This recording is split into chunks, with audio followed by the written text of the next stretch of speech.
Hola, muy buenos días y bienvenidos al proyecto IPG Patsala de español. Yo me llamo María Teresa Miramón y soy profesora visitante de la Universidad Jawaharlal Nehru en Nueva Delhi. Vamos a comenzar con el módulo 5 del paper 11 que se titula Don Benito Pérez Galdós.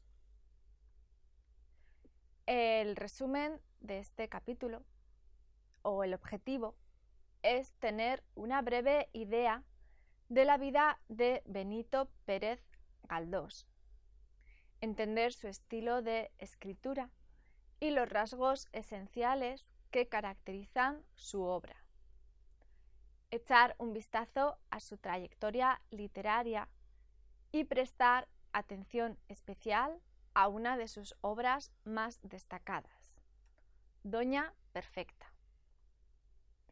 Benito Pérez Galdós es uno de los autores canónicos de la novela realista del siglo XIX.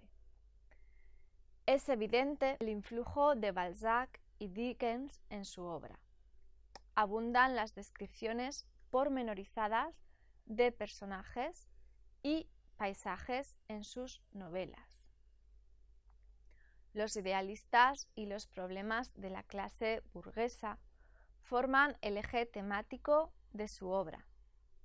Hay abundancia de personajes anómalos y sobresale su dote de reproducir sus observaciones de manera casi fotográfica.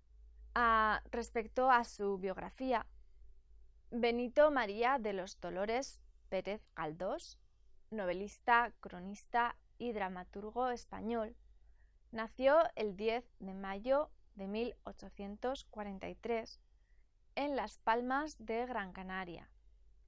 Es el menor de 10 hijos. Su padre, Sebastián Pérez, era teniente coronel, excombatiente de la Guerra de la Independencia. El autor pasó su infancia en su ciudad natal. Estudió en el Colegio de San Agustín, ingresó en bachillerato y obtuvo el título en 1862. Colaboró también con el periódico local que se llamaba El Ómnibus. Con 19 años, según los deseos de su familia, se trasladó a Madrid con el propósito de estudiar Derecho, aunque se sintió más atraído hacia las letras que hacia las leyes. Allí en la universidad conoció a don Francisco Giner de los Ríos, fundador de la Institución Libre de Enseñanza, desde quien recibió su orientación hacia el krausismo. Galdós era un lector incansable. Frecuentaba el Ateneo, el teatro, la ópera y varias tertulias literarias.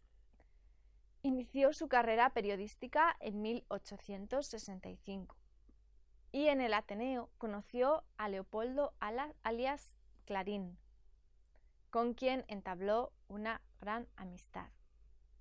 En el Ateneo conoció a Leopoldo Alas Clarín, con quien entabló una gran amistad. Colaboró con publicaciones como La Nación, El Debate y Las Cortes, y escribió artículos políticos para la Revista de España. En 1867 hizo su primer viaje a París como corresponsal, donde descubrió las obras de Balzac y Dickens, que tenían mucha influencia sobre él. Empezó a escribir La Fontana de Oro en 1867, obra que le trajo éxito. Pasaba mucho tiempo viajando por las tierras de España, observando a las gentes y las costumbres. Inició la publicación de la primera serie de episodios nacionales en 1873. En 1886 fue elegido diputado en representación del distrito puertorriqueño de Guayama, dentro del Partido Liberal de Sagasta. En 1889 fue elegido académico de la Real Academia Española y tomó posesión de esta sede en 1897. Fue nominado al Premio Nobel en 1912, pero había ya empezado a perder visión en 1910. Además de esto, sufría de arteriosclerosis y murió el 4 de enero de 1920. Respecto a su estilo, la obra de Benito Pérez Galdós se caracteriza por su gran fecundidad. Se sintió muy atraído por Balzac, cuya obra descubrió durante un viaje a París en 1867. Además, le inspiraron las obras de Cervantes, Dickens y más tarde Tolstoy. Sus obras conllevan un espíritu reformista.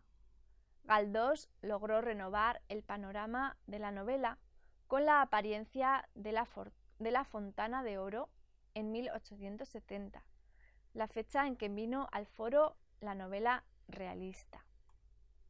La narrativa de Galdós es una profunda observación de la sociedad española, con el afán de crear una novela de costumbres contemporáneas.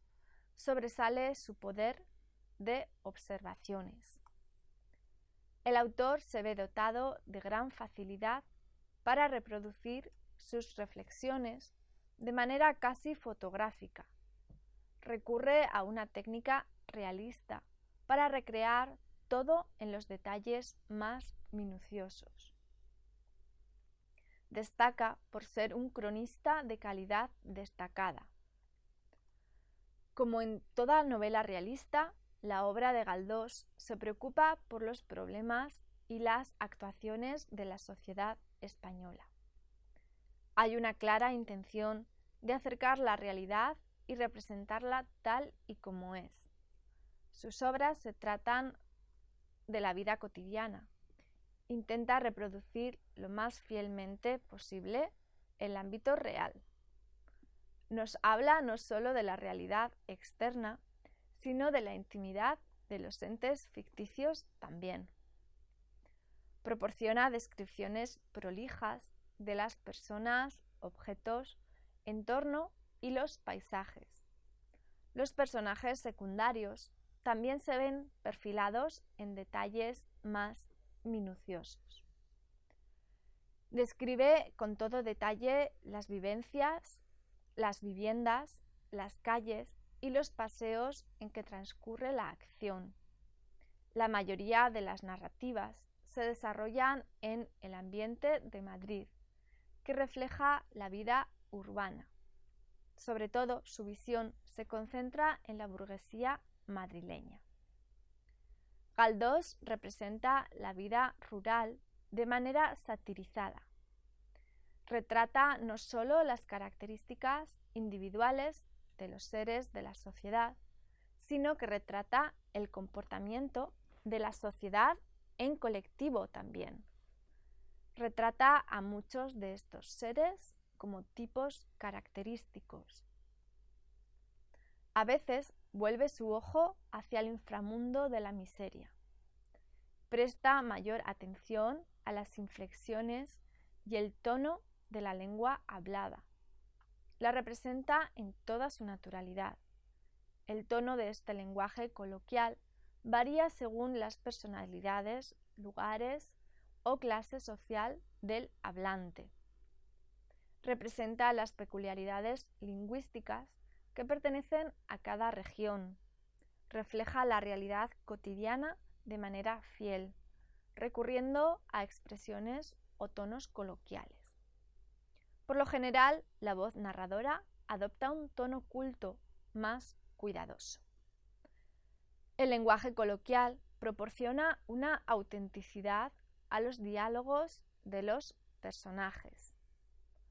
La novela realista, que nació con la Revolución del 68, plantea como su eje central la problemática de la burguesía.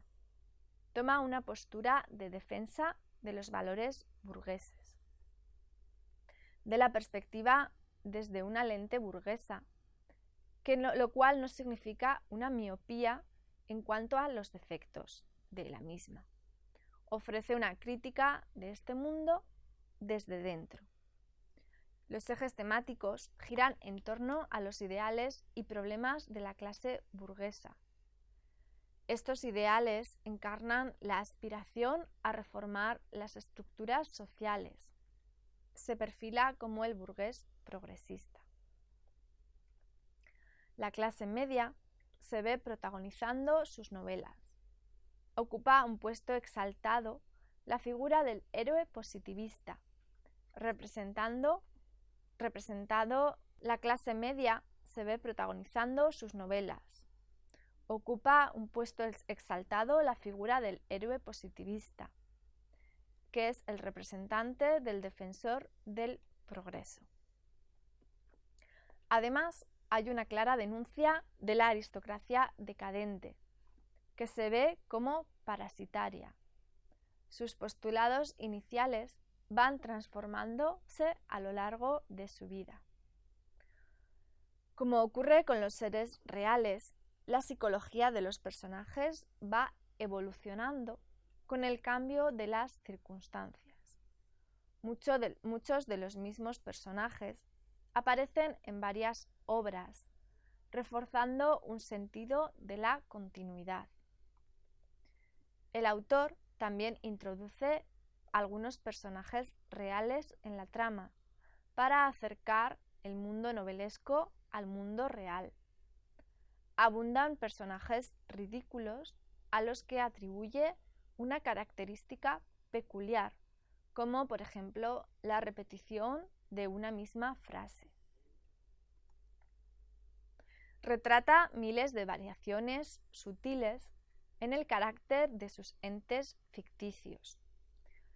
Es muy común la apariencia de personajes anómalos, personajes marginados por una sociedad hostil que presentan una figura trágica y grotesca. Hay diferentes tipos de retrato. De personajes dementes, neuróticos, histéricos, epilépticos o rebeldes. Preside en su obra el narrador omnisciente.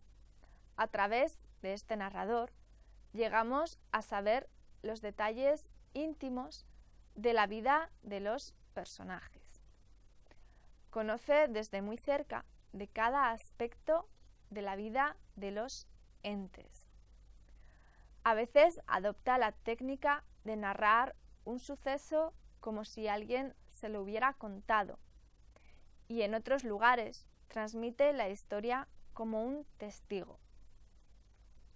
La voz narradora juega el papel de familiarizar al lector con los personajes y el ambiente en que transcurre la acción. En algunas partes de la novela, el narrador se dedica a la mera especulación filosófica. Transmite todo en los más mínimos detalles, penetrando a fondo en todas las situaciones. Narra todo desde la intimidad. Nos provee descripciones pormenorizadas tanto de los personajes como del ámbito. Además de la historia externa, nos familiariza con la verdad íntima. Muchas veces la voz narrativa se desvía del suceso principal para proporcionar detalles de los antecedentes de la acción o información sobre los personajes. Además, nos cuenta otros sucesos complementarios. Hay lugares en que interrumpe la acción para proporcionar información detallada sobre el ambiente y los aspectos físicos y morales de los personajes que participan en la acción. Su tono, que mayoritariamente es conversacional, a veces se vuelve irónico. A menudo cede a un tono moralizante. Son frecuentes las opiniones y comentarios del narrador en cuanto a los acontecimientos y las acciones de los personajes.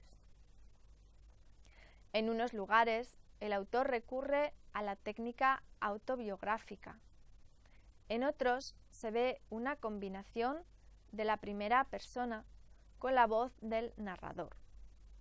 De vez en cuando, el narrador se dirige directamente al lector. Otra técnica dominante es el uso del diálogo, que logra transmitir directamente las sensaciones y los pensamientos. La información que sacamos de los diálogos, junto con la que proporciona el narrador, nos dirige hacia un cuadro completo. Además del diálogo, el autor recurre al uso del monólogo interior con frecuencia. Así, muchas de sus novelas se convierten en obras de profunda introspección psicológica. El autor hace uso del sueño para acercarnos a las aspiraciones y deseos más íntimos de los personajes. Su obra cuenta con una sencillez y naturalidad. Narra todo en prosa directa y su tono transmite calma. Los sucesos se despliegan con un ritmo lento. Además, la obra se caracteriza por el uso de la sátira. Abunda el tono irónico. Es frecuente el uso de los recursos como la animalización y la cosificación. A menudo pone en uso la imagen descendente. Recurre mucho a la técnica caricaturesca. A veces, las manifestaciones del sentido del humor de Galdós pueden resultar crueles, llegando hasta lo cursi. Y bueno, ahora vamos a hablar de su trayectoria literaria. Por lo general, la trayectoria novelesca de Galdós se divide en varias etapas. Novelas de la primera época, incluyen un periodo histórico del 67 al 74 y un periodo abstracto desde el 76 al 78. En el periodo histórico, el autor entra en un análisis profundo de la realidad española contemporánea y busca sus antecedentes. En el periodo abstracto, corresponde al análisis de las deformaciones ideológicas de la sociedad española. También investiga su repercusión en la vida familiar e individual de los miembros de esta sociedad. Se sumerge en los conflictos colectivos. Periodo naturalista.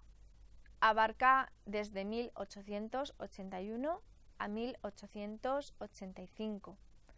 La publicación de su obra La desheredada marca la consolidación del naturalismo en España.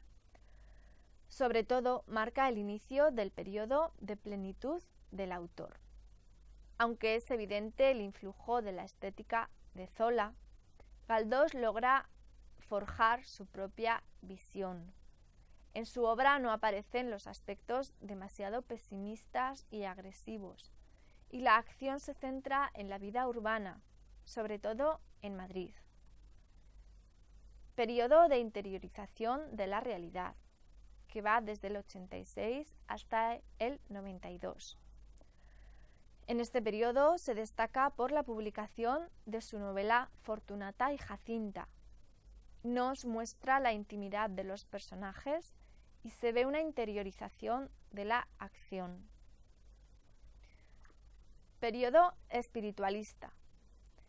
En este periodo, que se inicia en 1892 y dura hasta 1905, hay un sentido de continuum con la fase anterior. Adopta una perspectiva espiritual. Entra en el mundo de la perceptibilidad de la conciencia. Periodo simbólico. De 1909 a 1915. Marca la entrada del autor en el mundo de la alegoría y el ensueño. La trayectoria literaria de Galdós empezó con el teatro, lo que luego abandonó para fijarse en la novela. También, a lo largo de su vida, colaboró en numerosos periódicos progresistas como La Nación. Entre sus obras más famosas cabe destacar Doña Perfecta, Gloria, La familia del León Roch, La desheredada, Fortunata y Jacinta y Miau. Volvió de nuevo al mundo teatral en el 92 con el estreno de su pieza Realidad. A partir de entonces se dedicó a la obra teatral hasta su muerte, estrenando 22 obras. Vamos a hablar de algunas de sus obras más importantes. La primera es Doña Perfecta. Esta obra primero apareció en las revistas de España en 1876 y luego se publicó en libro en ese mismo año. Es una novela costumbrista que representa el radicalismo burgués. También se categoriza como novela de tesis de Galdós. La acción transcurre en el pueblo imaginario de La Mancha que se llama Orbajosa. Este pueblo tradicional y retrógrado encarna los males de España. Es un mundo brusco, cerrado a las ideas progresistas. Orbajosa en sí mismo lleva el carácter de un personaje. Representa lo salvaje. Es un cementerio del progreso. Allí no aflora la vida ni intelectual ni económica. Los residentes de este pueblo son, por lo general, supersticiosos, hostiles, soberbios y adoptan una actitud cerrada frente al progreso. La llegada de Pepe Rey de Madrid plantea el conflicto. Él es un ingeniero joven quien viene a Orbajosa y se aloja en la casa de Doña Perfecta, su tía viuda. La trama se basa en el enfrentamiento entre la actitud progresista de Pepe Rey y el ámbito cerrado del pueblo provinciano.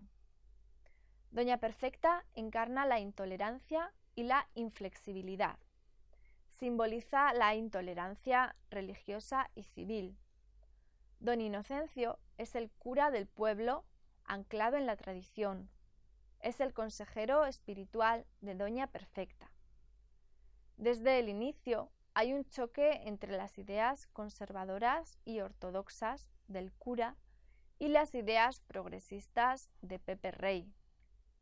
El cura considera Madrid como un mundo de pecado y degeneración.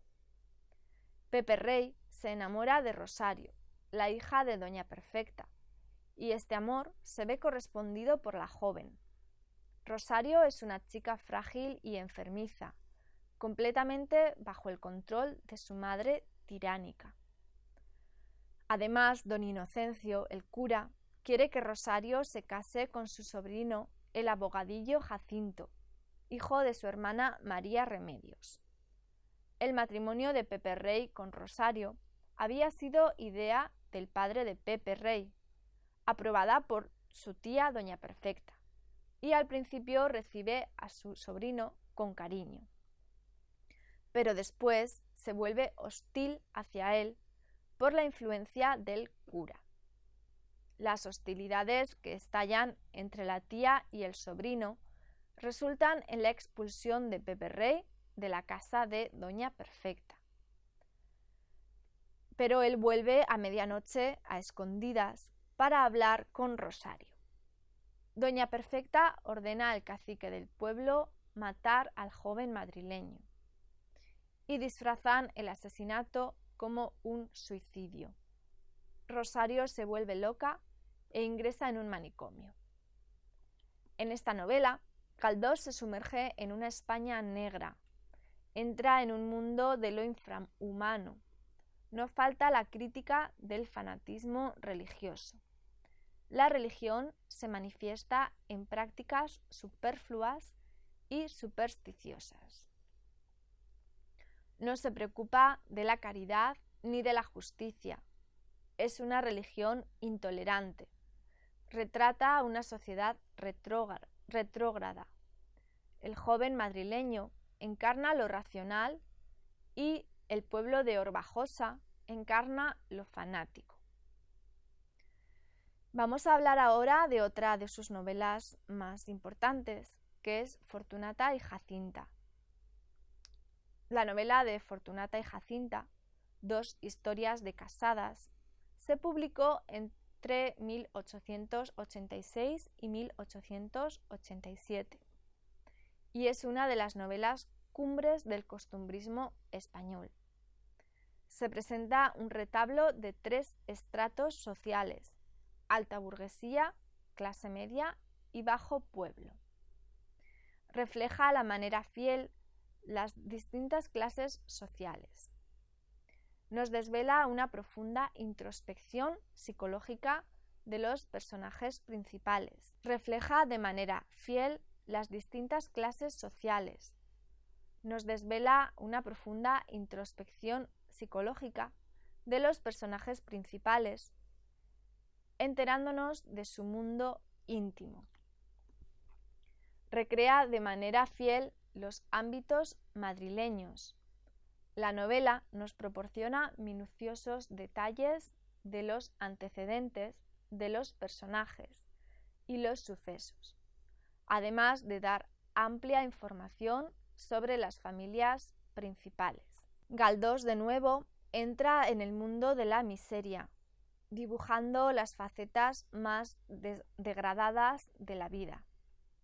También refleja la vida social y política de España de aquel momento. Son comunes comentarios sobre los sucesos políticos del país. Y ahora vamos a pasar a otra de sus obras importantes, que son los episodios nacionales. Los episodios nacionales son una colección de 46 novelas históricas. Fueron escritas entre 1872 y 1912. Se dividen en 5 series. Es una crónica de la historia española del siglo XIX, empezando con la batalla de Trafalgar y llegando hasta la restauración borbónica en España. Se narra en forma de memoria histórica de los españoles a través de su vida íntima y cotidiana y su contacto con estos hechos. Bueno, esto es todo en el capítulo sobre Benito Pérez Galdós. Muchas gracias por escucharnos.